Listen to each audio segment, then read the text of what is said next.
అందరికీ నమస్కారం. చూసారా, చికెన్ 2 రకాలు చేసి పిచ్చుకున్నాడు వాళ్ళ అమ్మ చేత. మాట్లాడితే చికెన్ అంటాడండి. చేపలో రైలు ఉన్న తినట్లేదండి. వేడి అన్నమండి, చికెన్ ఫ్రై అండి. నాన్ వెజ్ అంటాడండి ఇంగ్లీష్ లో. నేనైతే నీసుకోరంటాను. నీసుకోరలేదు, వాడికి ముద్ద దిగట్లేదండి. ఇప్పటి నుంచి వాళ్ళ అమ్మకుంటే చూడండి ముందు తిప్పలు.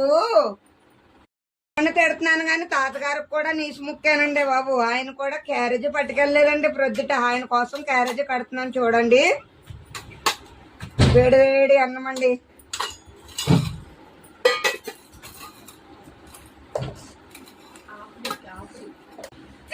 చికెన్ పులుసు అండి. పిల్లలు ఏమంటారు కానీ తాతయ్య గారు చూడండి చికెన్ పులుసు చికెన్ కూర ఎంత బాగా తింటారునండి.